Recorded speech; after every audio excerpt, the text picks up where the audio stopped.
بسم الله الرحمن الرحيم. اللهم صل على محمد وآل محمد. اللهم إني أسألك برحمتك التي وسعت كل شيء وبقوتك التي قهرت بها كل شيء وخضع لها كل شيء وذل لها كل شيء، وبجبروتك التي غلبت بها كل شيء، وبعزتك التي لا يقوم لها شيء، وبعظمتك التي ملأت كل شيء، وبسلطانك الذي على كل شيء، وبوجهك الباقي بعد فناء كل شيء، وبأسمائك التي ملأت أركان كل شيء، وبعلمك الذي أحاط بكل شيء، وبنور وجهك الذي أضاء له كل شيء. يا نور يا قدوس يا أول الأولين ويا آخر الآخرين، اللهم اغفر لي الذنوب التي تهتك العصام، اللهم اغفر لي الذنوب التي تنزل النقام، اللهم اغفر لي الذنوب التي تغير النعم، اللهم اغفر لي الذنوب التي تحبس الدعاء، اللهم اغفر لي الذنوب التي تنزل البلاء، اللهم اغفر لي كل ذنب أذنبته وكل خطيئة أخطأتها، اللهم إني أتقرب إليك بذكرك وأستشفع بك إلى نفسك، وأسألك بجودك وكرمك أن تدنيني من قربك، وأن توزعني شكرك، وأن تلهمني ذكرك. اللهم إني أسألك سؤال خاضع متذلل خاشع، أن تسامحني وترحمني وتجعلني بقسمك راضيا قانعا، وفي جميع الأحوال متواضعا. اللهم وأسألك سؤال من اشتدت فاقته وأنزل بك عند الشدائد حاجته، وعظم فيما عندك رغبته، اللهم عظم سلطانك وعلى مكانك وخفي مكرك وظهر أمرك وغلب قهرك وجرت قدرتك، ولا يمكن الفرار من حكومتك. اللهم لا أجد لذنوبي غافرا ولا لقبائحي ساترا ولا لشيء من عمل القبيح بالحسن مبدلا غيرك. لا إله إلا أنت سبحانك وبحمدك ظلمت نفسي وتجرأت بجهلي وسكنت إلى قديم ذكرك لي ومنك علي. اللهم مولاي كم من قبيح سترت وكم من فادح من البلاء أقلت، وكم من عثار وقيت، وكم من مكروه دفعت، وكم من ثناء جميل لست أهلا له نشرت. اللهم عظم بلائي وأفرط بي سوء حالي، وقصرت بي أعمالي وقعدت بي أغلالي، وحبسني عن نفعي بعد آمالي، وخدعتني الدنيا بغرورها ونفسي بخيانتها ومطالي يا سيدي. فأسألك بعزتك ألا يحجب عنك دعائي سوء عملي وفعالي، ولا تفضحني بخفي ما اطلعت عليه من سري، ولا تعاجلني بالعقوبة على ما عملته في خلواتي من سوء فعلي وإساءتي ودوام تفريطي وجهالتي وكثرة شهواتي وغفلتي. وكن اللهم بعزتك لي في الأحوال كلها رؤوفا، وعلي في جميع الأمور عطوفا. إلهي وربي من لي غيرك، أسأله كشف ضري والنظر في أمري. إلهي ومولاي، أجريت علي حكما اتبعت فيه هوى نفسي، ولم أحترس فيه من تزيين عدوي، فغرني بما أهوى وأسعده على ذلك القضاء، فتجاوزت بما جرى علي من ذلك بعض حدودك، وخالفت بعض أوامرك، فلك الحجة علي في جميع ذلك، ولا حجة لي فيما جرى علي فيه قضاؤك، وألزمني حكمك وبلاؤك. وقد أتيتك يا إلهي بعد تقصيري وإسرافي على نفسي، معتذرا نادما منكسرا مستقيلا، مستغفرا منيبا، مقرا مذعنا معترفا.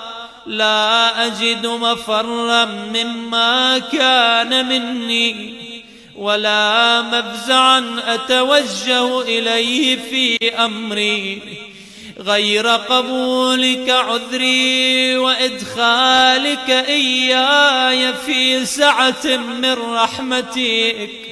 اللهم فاقبل عذري وارحم شدة ضري، وفكني من شد وثاقي. يا رب ارحم ضعف بدني ورقة جلدي ودقة عظمي، يا من بدأ خلقي وذكري وتربيتي وبري وتغذيتي. هبني لابتداء كرمك وسالف برك بي. يا إلهي وسيدي وربي، أتراك معذبي بنارك بعد توحيدك، وبعد ما انطوى عليه قلبي من معرفتك، ولهج به لساني من ذكرك، واعتقده ضميري من حبك، وبعد صدق اعترافي ودعائي خاضعا لربوبيتك. هيهات أنت أكرم من أن تضيع من ربيت، أو تبعد من أدنيت أو تشرد من آويت أو تسلم إلى البلاء من كفيته ورحمت. وليت شعري يا سيدي وإلهي ومولاي أتسلط النار على وجوه خرت لعظمتك ساجدا، وعلى ألسن نطقت بتوحيدك صادقا وبشكرك مادحا، وعلى قلوب اعترفت بإلهيتك محققا، وعلى ضمائر حوت من العلم بك حتى صارت خاشعة، وعلى جوارح سعت إلى أوطان تعبدك طائعا، وأشارت باستغفارك مذعنا. ما هكذا الظن بك ولا أخبرنا بفضلك عنك يا كريم. يا رب وأنت تعلم ضعفي عن قليل من بلاء الدنيا وعقوباتها وما يجري فيها من المكاره على أهلها، على أن ذلك بلاء ومكروه قليل مكثوه يسير بقاؤه قصير مدته. فكيف احتمالي لبلاء الآخرة وجليل وقوع المكاره فيها وهو بلاء تطول مدته ويدوم مقامه ولا يخفف عن أهله، لأنه لا يكون إلا عن غضبك وانتقامك وسخطك، وهذا ما لا تقوم له السماوات والأرض. يا سيدي فكيف بي وأنا عبدك الضعيف الذليل الحقير المسكين المستكين. يا إلهي وربي وسيدي ومولاي، لأي الأمور إليك أشكو ولما منها أضج وأبكي؟ لأليم العذاب وشدته أم لطول البلاء ومدته؟ فلئن صيرتني للعقوبات مع أعدائك وجمعت بيني وبين أهل بلائك وفرقت بيني وبين أحبائك وأوليائك، فهبني يا إلهي وسيدي ومولاي وربي. صبرت على عذابك فكيف أصبر على فراقك؟ وهبني صبرت على حر نارك فكيف أصبر عن النظر إلى كرامتك؟ أم كيف أسكن في النار ورجائي عفوك؟ فبعزتك يا سيدي ومولاي أقسم صادقا لئن تركتني ناطقا لأضجن إليك بين أهلها ضجيج الآملين، ولأصرخن إليك صراخ المستصرخين، ولأبكين عليك بكاء الفاقدين، ولأنادينك أين كنت يا ولي المؤمنين؟ يا غاية آمال العارفين، يا غياث المستغيثين، يا حبيب قلوب الصادقين، ويا إله العالمين.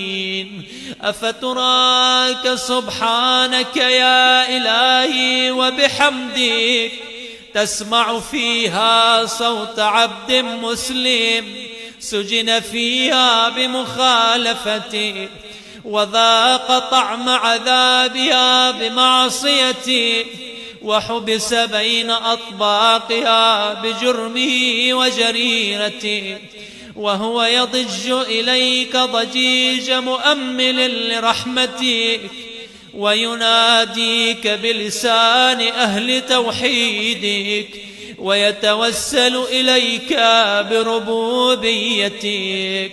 يا مولاي، فكيف يبقى في العذاب وهو يرجو ما سلف من حلمك؟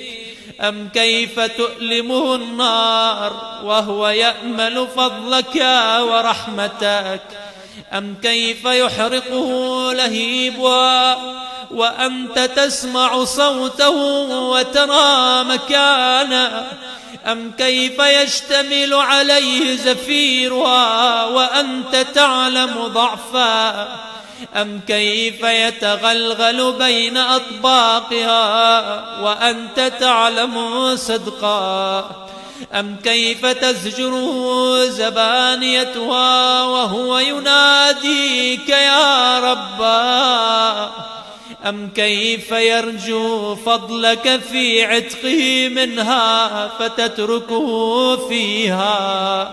هيهات ما ذلك الظن بك، ولا المعروف من فضلك، ولا مشبه لما عاملت به الموحدين من برك وإحسانك. فباليقين أقطع لولا ما حكمت به من تعذيب جاحديك، وقضيت به من إخلاد معانديك، لجعلت النار كلها بردا وسلاما، وما كانت لأحد فيها مقرا ولا مقاما.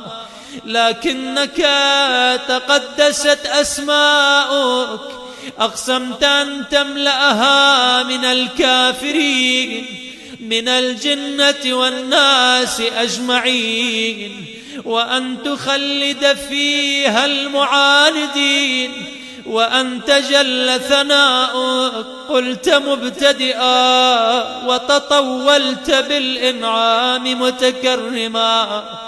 أفمن كان مؤمنا كمن كان فاسقا لا يستوون.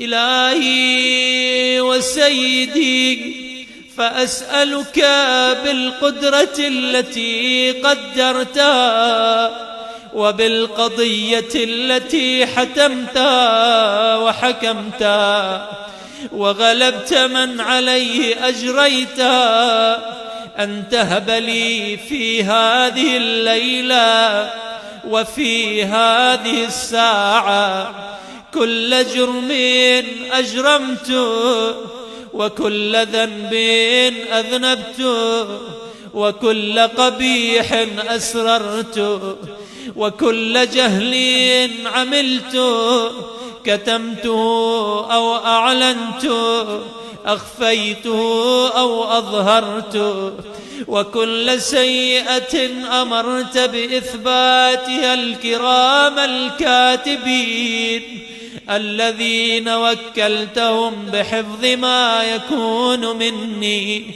وجعلتهم شهودا علي مع جوارحي، وكنت أنت الرقيب علي من ورائهم والشاهد لما خفي عنهم، وبرحمتك أخفيت وبفضلك سترت، وأن توفر حظي من كل خير تنزله، أو إحسان تفضله، أو بر تنشره، أو رزق تبسطه، أو ذنب تغفره، أو خطأ تستره. يا رب يا رب يا رب، يا إلهي وسيدي ومولاي ومالك رقي، يا من بيده ناصيتي، يا عليما بضري ومسكنتي، يا خبيرا بفقري وفاقتي.